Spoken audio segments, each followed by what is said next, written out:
I'm Paula, 32 years old, working as a software developer in a mid-sized tech company. I've always been close to my family, especially my younger sister Emily, 28F.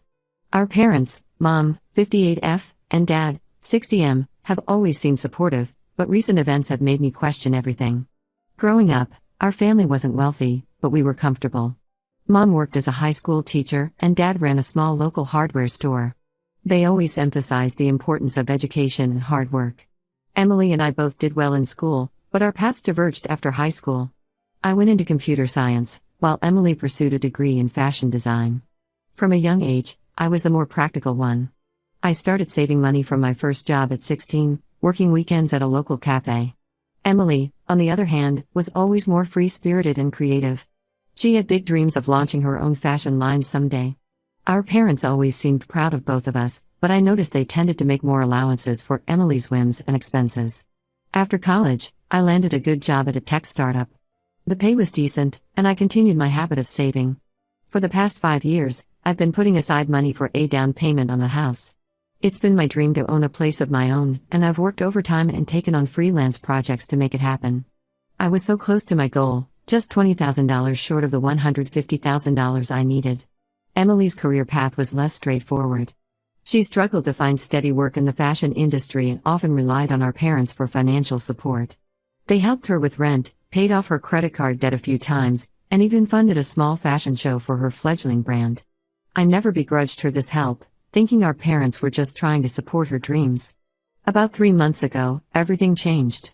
It was a Tuesday evening, and I was just settling down after work when my phone rang. It was Mom, and she was crying.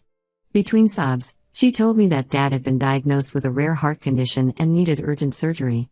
The procedure wasn't covered by their insurance, and they were $50,000 short. I was shocked and scared for Dad's health. Without hesitation, I offered to give them my savings. It was a huge setback for my house plans, but family comes first, right? I remember Mom's voice, thick with emotion, thanking me profusely and calling me her angel. She promised they'd pay me back as soon as they could. I transferred the money to them immediately. Over the next few weeks, I called regularly to check on Dad's progress. Mom always had excuses for why I couldn't talk to him directly. He was resting, at a doctor's appointment, or too weak to come to the phone. I found it odd but didn't want to push too hard. I figured recovery from heart surgery must be tough. During this time, Emily was strangely distant. When I tried to talk to her about Dad's condition, she seemed evasive and quickly changed the subject.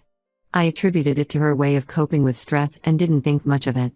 Last week, I decided to surprise my parents with a visit. I took a day off work and drove the 2 hours to their house, picking up some of Dad's favorite soup from a deli on the way. I was nervous about seeing him in a weakened state but determined to be there for my family. When I arrived, I was stunned to see Dad mowing the lawn, looking perfectly healthy. He was whistling and waved cheerily when he saw my car pull up. For a moment, I thought I was hallucinating. How could a man who had supposedly undergone major heart surgery just weeks ago be doing yard work? I confronted them right there on the front lawn. Dad looked confused, and Mom's face went pale. That's when the truth came tumbling out, each revelation more shocking than the last. There was no heart condition. No surgery. They had lied to me to get money for Emily's wedding. Apparently, Emily and her fiancé Jake, 29M, wanted a lavish destination wedding in the Maldives, but couldn't afford it. Instead of telling them to scale back, my parents decided to fund it by scamming me. I stood there, feeling like the ground was shifting beneath my feet. Mom tried to explain, saying they knew I had savings and that I wouldn't miss it much. Dad chimed in, telling me that Emily deserved a special day and that as the older sister, I should want to contribute. I was furious. I demanded to know if Emily was in on this deception. They hesitated but finally admitted that yes, she knew about the plan. In fact, it had been her idea initially, though they had come up with a fake medical emergency story. When I demanded my money back, they had the audacity to tell me I was being selfish. They said Emily deserved a dream wedding and that I could always save up again since I had a good job. Mom even suggested I could live with them for a while to save on rent if I needed to. I couldn't believe what I was hearing. The parents who had always preached honesty and hard work had lied to me, stolen my savings, and were now trying to make me feel guilty for being upset about it. I left their house in tears, feeling betrayed and used. On the drive home, my phone kept buzzing with messages. Emily was blowing up my phone, calling me dramatic and saying I was ruining her special day. She said I had always been the golden child and for once, something was supposed to be about her. My parents were sending guilt-tripping texts, saying I was tearing the family apart over just money. But it's not just money to me. It's 5 years of hard work and sacrifice weekends. It's my dream of having my own home. And above all, it's the trust I had in my family. I keep thinking back to all the times I skipped nights out with friends or passed on vacations to save money. All those sacrifices, gone in an instant because my family decided their wants were more important than my needs. I haven't responded to any of their messages. I've been sitting in my apartment, alternating between crying and feeling numb. I've always been the responsible one, the one who played by the rules. And this is what it got me. I don't know what to do now. Part of me wants to go to the police, but I'm scared of the consequences for my family. Would they go to jail for fraud? As angry as I am, I don't know if I could live with that. Another part just wants to cut them all off and start over. But the thought of losing my entire family is terrifying. I've thought about reaching out to Jake, Emily's fiancé. Does he know where the money for this extravagant wedding is coming from? But then I worry that I'd just be creating more drama if he's unaware. My colleagues have noticed that something's off with me at work. I've been distracted and making silly mistakes. My boss pulled me aside yesterday to ask if everything was okay. I mumbled something about family issues, but I was too embarrassed to explain the full situation. I feel so lost and angry. The future I had been working toward seems to have evaporated overnight. I'm left questioning every interaction I've ever had with my family. Were there signs I missed? Had they been taking advantage of me in smaller ways all along? I keep going back and forth on what to do. Should I give them an ultimatum to return the money or face legal consequences? Should I just let it go for the sake of family peace? Or should I fight to get my money back, even if it means potentially destroying my relationship with my parents and sister? Any advice would be appreciated because right now, I feel like I'm drowning in a sea of betrayal and uncertainty. Update 1. Hello everyone. First, I want to thank you all for your support and advice on my original post. The past 2 weeks have been incredibly difficult, but your comments have helped me feel less alone in this situation. After reading your advice and doing a lot of soul searching, I decided to take action. I sent a formal letter to my parents and Emily, demanding the return of my money within 30 days, or I would pursue legal action. I made it clear that I had documentation of the transfer and their deception, and that I was prepared to go to the authorities if necessary. I also decided to reach out to Jake, Emily's fiancé. I figured he had a right to know what was going on, especially if he was unaware of where the wedding money was coming from. I sent him a brief email explaining the situation and asking if we could talk. To my surprise, Jake called me the next day. He was shocked and horrified by what my family had done. He had no idea the money for their wedding came from me, let alone that it was obtained through deception. Jake told me he comes from a modest background and was uncomfortable with the extravagant wedding plans, but Emily had insisted, saying her parents were handling everything. Jake and I talked for hours. He apologized profusely, even though it wasn't his fault, and promised to help me get my money back. He even offered to postpone the wedding until this was sorted out. I was touched by his integrity and felt a glimmer of hope for the first time since this all began. However, things took an unexpected turn when Jake confronted Emily. Instead of showing remorse, Emily flew into a rage. She accused him of betraying her and siding with me. She even threatened to call off the wedding if he didn't support her. Jake, to his credit, stood his ground. He told Emily that he couldn't marry someone who would steal from their own sister and lie about it. He called off the engagement and told my parents he wanted nothing to do with their scheme. Emily didn't take this well. The day after her breakup with Jake, she showed up at my apartment unannounced. She was crying and yelling, alternating between blaming me for ruining her life and begging me to talk to Jake. She said I was always the perfect daughter and that for once, she wanted something for herself. When I tried to explain how her actions had hurt me, she dismissed it, saying I could easily save up again with my fancy job. I tried to reason with her, to make her understand the gravity of what she and our parents had done, but she was too emotional to listen. She brought up childhood grievances, claiming our parents always favored me and that this wedding was supposed to be her moment to shine. When I didn't give in to her demands, she left, threatening that I would regret this. My parents, instead of seeing the error of their ways, have doubled down. They're now saying that I've not only ruined Emily's wedding but also her chance at happiness. They've been calling and texting nonstop, alternating between guilt-tripping and anger. They're threatening to disown me if I don't drop my demand for the money and apologize to Emily. I'm standing firm, but it's hard. The family I thought I had is crumbling around me. Old family friends and relatives are getting involved, with some supporting me and others calling me greedy and unforgiving. My aunt, mom's sister, called to berate me for tearing the family apart, while my cousin on dad's side reached out to offer support and shared that my parents had borrowed money from her parents years ago and never paid it back. Through all this, I've found unexpected support. Jake has been keeping in touch, offering moral support and any help he can provide. He's even offered to testify if it comes to legal action. Some of my cousins who I wasn't very close to before have rallied around me, offering emotional and even legal advice. My best friend, Lisa, has been my rock through all of this. She's let me crash at her place a few nights when being alone in my apartment felt too overwhelming. She's also been helping me gather and organize all the evidence of the money transfer and my parents' deception. At work, I finally broke down and told my boss what was going on. To my relief, he was understanding and offered me some time off if I needed it. A weight lifted off my shoulders just by sharing the burden with someone outside the situation. I'm still processing everything that's happened. The betrayal runs deep, and I'm not sure if my relationship with my family can ever be repaired. But I'm also feeling stronger, knowing that I'm standing up for myself and what's right. I've decided to go ahead with legal action. I've consulted a lawyer, and we're preparing to file a civil suit against my parents. It's not a step I take lightly, but I feel it's necessary. My lawyer has advised me to cease all direct communication with my parents and Emily, so I've blocked their numbers and email addresses. As for Emily, I'm giving her space. I hope that one day she'll realize the gravity of what she's done and seek to make amends. But for now, I need to focus on myself and getting back what's rightfully mine.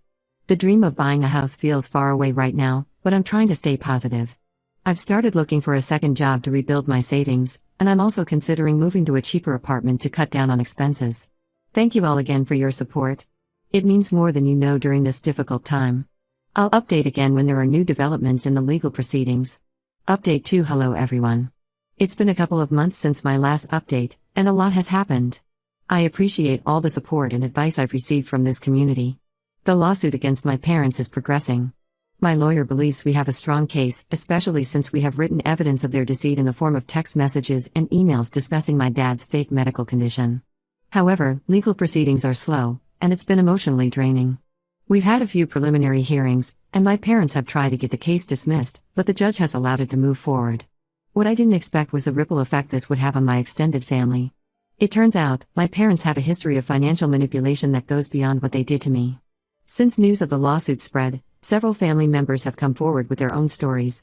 My aunt, Mom's sister, revealed that my parents borrowed a significant amount from her years ago, claiming they needed it for Emily's college tuition. They never paid it back, and now we know that Emily's education was fully funded by scholarships. My cousin shared a similar story about a loan for a non-existent medical emergency. Even my grandmother called me, in tears, saying she now realized why her retirement savings were much lower than they should be. My parents had been borrowing from her for years. This revelation has caused a major rift in the family. Some relatives are furious with my parents, feeling betrayed themselves. Others are angry at me for airing dirty laundry and potentially ruining my parents' reputation in our community. There have been heated arguments at family gatherings, and some relatives aren't speaking to each other anymore. Emily, surprisingly, reached out to me last week. Our conversation was tense, but she admitted that she's been doing some soul-searching. She apologized for her role in the deception and for her reaction when it all came to light. She's started therapy to work through her issues and has realized how toxic our family dynamic has been. She confessed that she's always felt overshadowed by me and saw the lavish wedding as her chance to finally be the center of attention. While I appreciate her apology, I'm not ready to forgive her yet. Trust, once broken, is hard to rebuild. But it's a start, and I told her I'm open to slowly rebuilding our relationship if she continues to show genuine remorse and change. As for my parents, they're not handling the situation well. They've been badmouthing me to anyone who will listen, painting themselves as victims of an ungrateful daughter.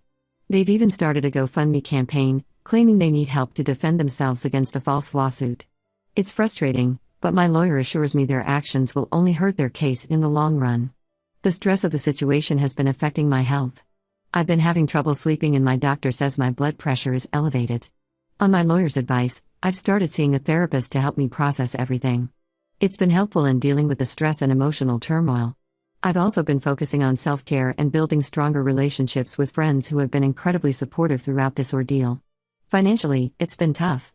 The legal fees are adding up, and I'm still trying to rebuild my savings. I've picked up some extra freelance work on the weekends, and I'm exploring new job opportunities that could help me reach my goals faster. The house I was saving for is still a dream, but I'm not giving up. Jake, Emily's ex-fiancé, has remained supportive. He's offered to be a witness in the lawsuit if needed, and he's been a good friend through all of this. We've grown closer, bonding over our shared experience of betrayal by my family.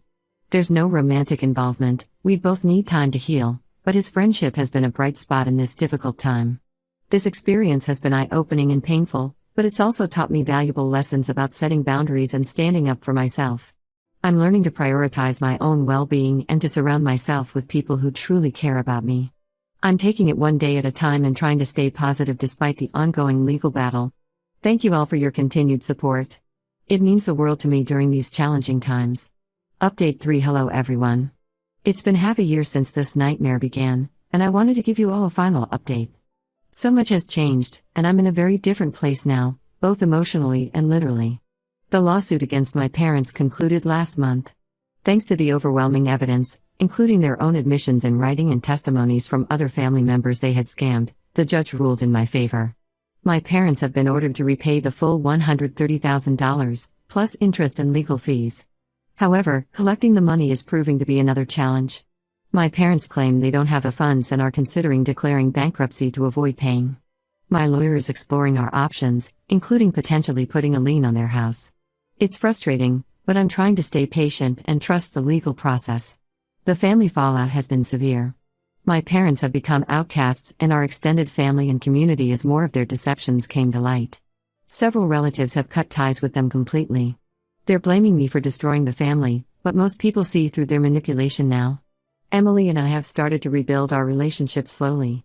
She's been in therapy and has made significant progress in recognizing our parents' toxic behavior and her own role in enabling it. She's even offered to help pay back some of the money, though I told her it wasn't necessary.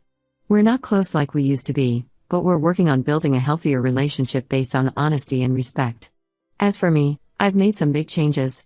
The stress of the lawsuit and family drama was affecting my health and work performance. My blood pressure was consistently high, and I was having trouble focusing at work. So, I decided to make a fresh start.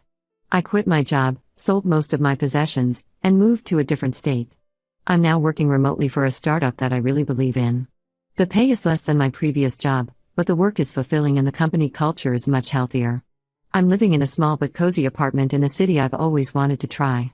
It's been an adjustment, but I'm enjoying the change of scenery and the chance to reinvent myself. I've made new friends through local meetup groups and even started dating someone who's been incredibly understanding about my family's situation. It's early days, but it feels good to be open to new possibilities. The dream of owning a house is still there, but it's on the back burner for now. I'm learning to enjoy the present and not let my parents' actions define my future. I've started a new savings plan, but I'm also allowing myself small indulgences that I would have denied myself before. Life's too short to always be planning for tomorrow. I've gone no contact with my parents. It wasn't an easy decision, but it's been crucial for my mental health. I've blocked them on all platforms and asked mutual contacts not to pass on any messages from them. Some days are harder than others, especially around holidays or birthdays, but overall, I feel more at peace. My therapist has been helping me work through the guilt and grief that comes with essentially losing my parents. We're focusing on building my self-esteem and setting healthy boundaries in all my relationships. This experience has taught me invaluable lessons about self-worth, the importance of boundaries, and the true meaning of family. I've learned that sometimes the family we choose is more valuable than the one we're born into. My friends, both old and new, have shown me more love and support than I ever got from my parents. To everyone who supported me through this journey, thank you. Your advice, kind words, and shared experiences have been a lifeline. I'm closing this chapter of my life now, focusing on building a better future for myself. For anyone going through similar family issues, stay strong, trust your gut, and don't be afraid to stand up for yourself. It's a tough road, but there's light at the end of the tunnel. You deserve respect and honesty from the people in your life, including your family. This will be my last update. I feel like I've finally processed everything that happened and I'm ready to move forward without constantly revisiting this painful chapter of my life. Thank you all once again, and I wish you all the best.